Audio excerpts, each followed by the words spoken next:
Hey guys, Richard here, e-bike reviews and adventures. We're out for a little adventure riding the Revibike FLUX. Yeah, so this is a bike you haven't seen too much about on this channel. We've had it for almost 4 months, more like 3.5 months. Yeah, but we've had some problems with it. We've been working with the manufacturer to get it all worked out, and so all those things have been pretty much worked out. We'll talk about a couple. And so now we're out riding it, trying to get familiar with it. So this is a bike that 3.5 months ago when we received it, Amanda and I took it out for its first ride, and it died about a mile from home. I mean, it was dead, completely gone. So through some diagnostic testing and stuff, the manufacturer and I came to the conclusion that the battery was bad and that we needed to replace the battery. Well, they didn't have spare batteries. This is somewhat of a newer model. They didn't have spare parts, they don't have spare batteries. So we had to ship the battery back to the manufacturer to have the manufacturer rebuild it. And I think it was something with the battery management system that went bad with it, is what I suspect. So anyway, that took about a month, a little over a month. We finally got the battery back. And the battery functions, although it's not functioning the way it was originally designed, and we'll talk about that in a minute, but it functions. It allows us to ride the bike. Next, we really didn't want to do too much with making a video on this because we didn't have all the proper accessories, and part of the agreement was we make videos with the accessories, and so we had to wait for the accessories, and they were out of stock, and so that took some time, and now we finally got all the accessories squared away, and the bike squared away, so we're out here riding it, just enjoying it. Hey, hang on a minute, because I'm going to stop up here around the corner, and I'll show you what we're riding and share a little bit about the bike with you. All right, so here we go. This is the Revibike FLUX, and it's a sharp-looking bike. They did a lot of great things with the bike. Kind of liking it a lot for being a passenger-style / cargo-style bike, and yeah, so we'll just talk about a few of those things. This is not the full review, okay? Stick around, subscribe to the channel, make sure you hang out with us because we'll do the full review in about a week now that we got the bike up and going. So here's the battery is mounted inside here, and that's one of the issues, like I said, we had with the battery. So we got a new one coming, and because the battery is integrated with the frame and it's got this nice coating on it right here, that's one of the reasons that made the battery kind of special and hard to replace. But the manufacturer has already switched battery manufacturers. They chose someone else to make their batteries for them so they can work out those problems, and we won't have those problems in the future, so good on them for that. But we'll start up here in the front real quick. You notice you do have these skinnier tires, and we got this big honking heavy-duty metal light, which is super bright, which I like. Got a little rack up here on the front. Got suspension forks. The forks are not adjustable, unfortunately, and they seem to be a little soft for me, and I'm a little heavier guy, but they are a little soft. But they work fine. Moving back, you see it's a nice step-through frame. Love that color. Just really like the color on this bike. Yeah, super nice. Down here we got a place for a second battery. We don't have the second battery, but we do have this battery bag that they provided.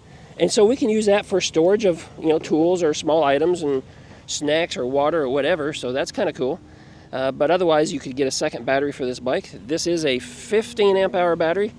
And they advertise that they have a 10 and or another 15 as a second battery. You get to choose there. So you got plenty of capability here. Back here, this is where things get really fun. So we have these footboards. And first of all, it comes with an A-style double kickstand. Aftermarket, I purchased a regular kickstand. It's just so much easier to use when you're not having cargo and children on the back. It's nice to be able to grab it and move it around. And you can do that and not have to worry about this double kickstand here. So I added that. But they have these really nice footboards here that are, they're attached well, so they're nice and strong. I've seen footboards that were really weak, but not these. It's got this nice plexiglass protection here, and then up around the wheel, so small feet dangling down are going to be nice and protected, so that's a really nice feature there. The rack on this thing is like super long. We're going to get you all the specs during the full review, so make sure you subscribe and hang out for the full review here in about a week, and I'm going to give you all the details. But the rack is like super long, and it's long enough that you can have position for 2 children here.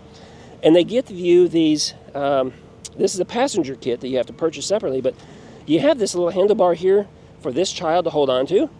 And he's got a cushion seat and a backrest, and then this child has a cushion seat and a backrest, and I guess he just holds on right here, which, yeah, that works.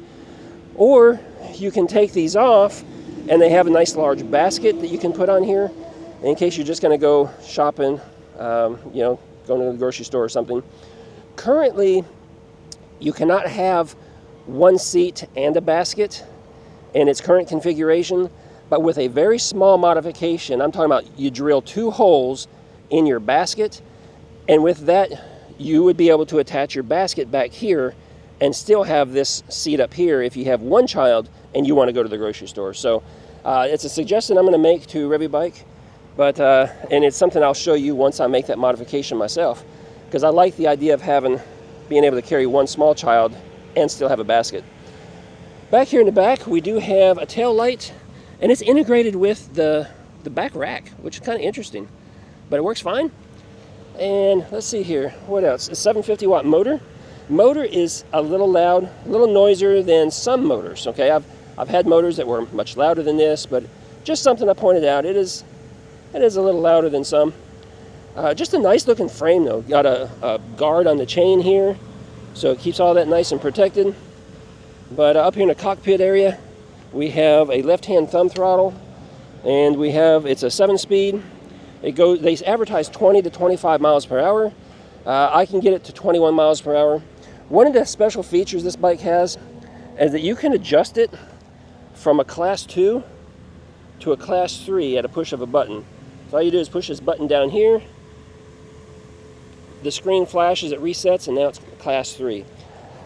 But here's a feature I don't care for so much, and that is in class 3 mode, the throttle doesn't work. It's strictly pedal only. And for me to be able to pedal, you start ghost pedaling at around 20 miles an hour or so.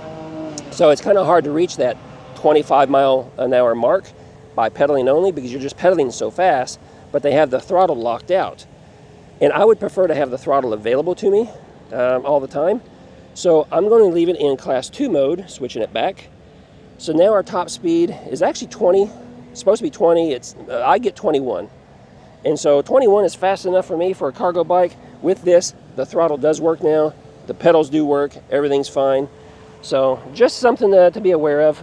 It's nice that you're able to switch from class 2 to class 3, but throttle's not going to work in class 3. Another thing to be aware of that's a little different. Some bikes, let me get off. Some bikes that have external batteries, they have I'm trying to reach my kick. Oh, it's down. Some bikes that have an external battery maybe hanging here or somewhere in the back, and they're designed so you have to actually push the button on the battery to wake it up before you can actually reach up here and turn it on. And it's just a safety feature. Kind of locks out the battery from the bike and kind of keeps it isolated. And I get it, it's a safety feature. It's kind of nice. Well, Revibike included that with this bike. Okay, so you have to push the button on the battery to initially wake it up. But the battery is integrated. So you have to unlock it, pull the battery out, I can show you, and push the button right here on top. And that's how you wake up the bike. Problem is, you've got to do that every 72 hours. So they've got it programmed, or at least they tell me they've got it programmed to where after 72 hours the battery goes to sleep. So if you sit here for more than 3 days and you want to ride your bike, you're going to have to do what I just did, unlock it, pull the battery out just a little bit to hit that button, then come up here and hit your button up here, and the bike's going to power up. Now remember I mentioned that there's a problem with this bike still. When the battery was sent back to the manufacturer that they no longer use, and I can understand why, they rebuilt it and fixed the initial problem, but they didn't program it correctly. And they've refused to program it correctly because they've already repaired it once. So what happened is they didn't set it so it goes to sleep after 72 hours. What happens, my particular bike only, not yours that you buy, mine only, it goes to sleep after 20 minutes. So if I run down to the store or something, I got to remember I got to keep my keys with me, and that's why I keep my keys in there, because I have to open it up and reset the battery after 20 minutes because it'll go to sleep. So, but that's just my bike only because it's got that defective battery. Hey, Revibike has been really great to work with. They've been very responsive. They've been great communication with us. during the initial problem with the battery, and now with this current problem. So as soon as this new battery manufacturer gets their batteries built, they're going to send me a new battery, and so the bike will function properly. So I really appreciate them for doing that. Like I said, they've been real good to work with. We had to wait for a little while on the accessories because they were out of stock. So if you're going to order this bike, I would say make sure that the accessories are in stock, because it seems to be taking a little time for them to get kind of caught up with production and get these things in stock again. So just be aware of that. I think they're in stock now because I just received mine, but you may want to just double check on that. Let's see here, what else about the bike? So put the kickstand back up. Let's just get back on the bike. So it is a 7-speed, got a little bell over here. Got a separate button for the headlight, which is kind of nice having a button just for the headlight.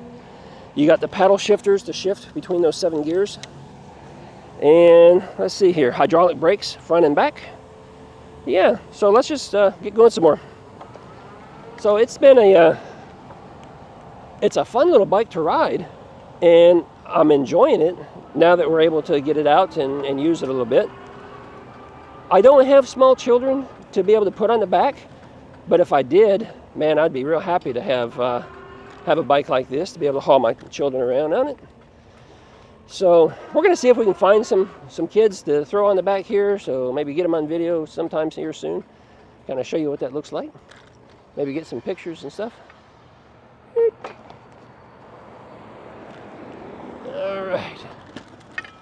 All right, guys, so let's see, that's just it. That's all I wanted to share with you, just a little bit of the specs, a little bit of the Revibike.